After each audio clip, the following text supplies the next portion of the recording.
Welcome to this explainer. If you're a non-Tagalog speaking student staring down a values education assessment on family communication, you are in the exact right place. Seriously, take a deep breath. You've got this. Today, we are going to crack the code. This is your energetic masterclass designed to decode the Tagalog terminology, unpack the core concepts, and give you the exact framework you need to absolutely ace your exam. Okay, let's dive right in. Here's our quick roadmap for today.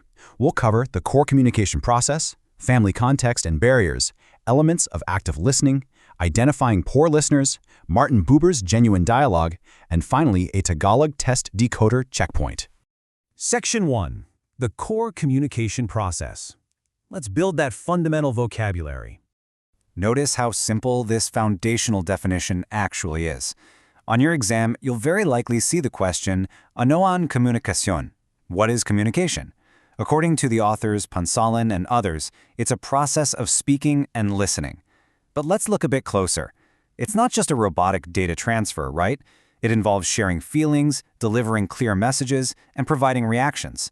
So if you see keywords on your test like Pagpapakatao ng naramdaman, which means sharing feelings, you know they are pointing to this holistic, emotional definition of communication. So let's see how this builds into an actual framework. This is ang proseso ng komunikasyon, or the communication process. Let's dual translate this step by step so you can really lock in the vocabulary. It always starts with the tagapagsalita, the speaker or the source. They send a mensaje, the message, which is the idea or feeling. This message travels through a daluyan, the channel, which could be spoken words or even physical actions. And finally, it reaches the tagapakinig, the listener. Lock these four terms in your mind: tagapagsalita, mensaje, daluyan, tagapakinig. But wait, there is often a massive roadblock right in the middle of that process. That is ingay, which translates directly to noise. Now listen closely, because test questions absolutely love to trick students on this specific concept. When we hear noise in English, we usually just think of loud music or a barking dog, right? But in this academic context, ingay is literally any barrier to understanding that disrupts the message. It's any kind of interference between the tagapagsalita and the tagapakinig. Section 2. Family context and barriers. Let's see how these mechanics actually apply at home. Exams will often pull real-world examples to test your applied knowledge, and one of the most famous examples in the Philippines is the Kainang Pamilya Mahalaga, or KPM Advocacy. Launched back in 2007 by the brand Lucky Me, this translates beautifully to Family Meals Matter. Now, why is a noodle brand's campaign on your communication exam? Because the curriculum highlights frequent family meals as one of the absolute simplest, most effective ways to open up communication and bridge the emotional gap between parents and children. If your test asks about an advocacy for family unity, you are looking for KPM. But what happens when that communication breaks down? Well, you get specific nonverbal barriers. In Tagalog, body language is called lengguahe ng katawan. Watch out for the red flags of kawalang interest, which translates to disinterest. This is essentially visual ingay. It includes things like using earphones while someone is speaking to you, looking away, fidgeting with objects, and paghihalukip-kip ng mga braso, crossing your arms defensively.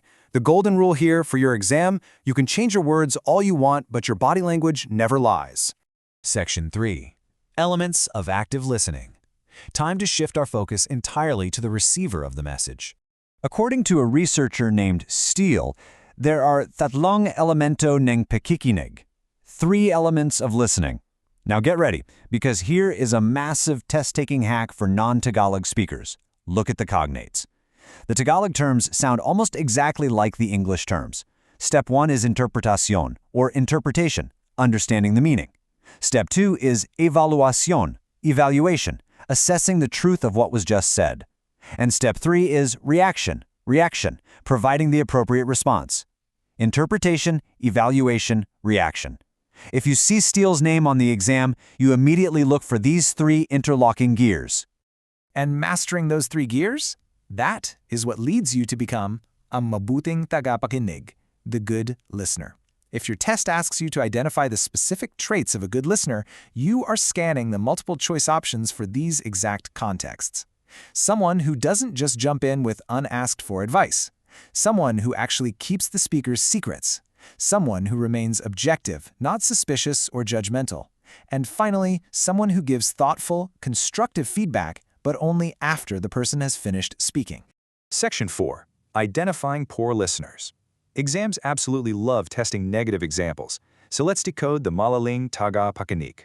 Let's contrast the different yuri, or types of poor listeners. First up is the mapakunwari, the pseudo-listener. They just nod their head and smile, but their mind is a million miles away. Contrast that with the nagihintai, the ambusher. Now this person isn't ignoring you. They are actually listening incredibly closely, but only so they can attack or argue with you the very second you stop talking.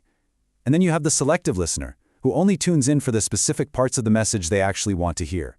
Recognizing these behavioral descriptions in Tagalog is going to totally save you on those tricky multiple-choice questions. Section 5. Martin Buber's Genuine Dialogue. Pay attention, because this philosophy is prime real estate for your long-form essay questions. The philosopher Martin Buber coined the framework of tunay na dialogo, genuine dialogue. This represents the ultimate, highest possible goal of family communication. It's built entirely on the contrast between two mindsets. The I-it mindset treats someone merely as an object or a tool for your own personal convenience. But genuine dialogue, that requires the I-thou mindset. I-thou means you are treating the other person with profound dignity and respect. You recognize their shared humanity, not just their utility to you. And this brings us to one of the most powerful, striking quotes from our source material. Hindi lang tayo nagpapalitan ng informasyon, nagpapalitan tayo ng paggalang.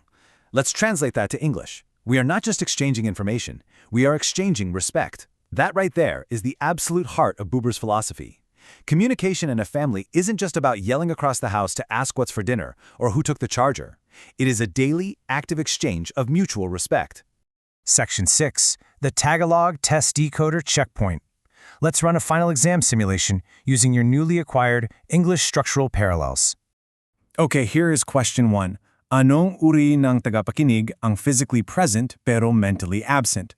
Look very closely at the prompt. Do you see the English loanwords hiding in plain sight? Physically present and mentally absent? You don't even need to be fully fluent in Tagalog to know exactly what behavior they are describing here. And the answer is mapagkunwari, the pseudo-listener. They are faking it. They nod, they smile, but their mind is completely elsewhere. If you locked in the prefix mapagkunwari, meaning fake or pseudo, you just easily secured those points. Let's move to question 2. Anong advokasya ang isinulong noong 2007 para sa pag-uusap ng pamilya habang kumakain? Break it down. Scan for your keywords. You see advokasya, which is advocacy, the year 2007, and the word kumakain, which means eating. What advocacy from 2007 involves eating and families? The answer is KPM, Kainang, Pamilya, Mahalaga, or Family Meals Matter. By pulling those historical facts and context clues straight out of the Tagalog text, you navigated directly to the correct answer without breaking a sweat. Final question, let's finish strong. Ayon kay Stale, ano ang katlong elemento ng pakikinig? Here, the explicit name drop is your biggest trigger. You see the name Stale and you see the number tatlong, 3. What are the 3 elements of listening according to Stale? Remember the English cognates we talked about. Nailed it! Interpretation, evaluation, reaction. Interpretation, evaluation, reaction. You just successfully parsed the Tagalog question by relying on the structural similarities to English. Active listening is an active process. And guess what? So is test taking. You have the vocabulary, you have the frameworks, and now you have the test decoding strategies. But I want to leave you with one final, very real thought. The goal here isn't just to pass an exam using translated terms. The real test is actually outside the classroom. How will you use tunay na dialogo, genuine dialogue, in your own family today? Because at the end of the day, passing the exam is great, but exchanging true respect with the people you love, that is what really matters. Thanks for joining me on this explainer, and good luck on your assessment.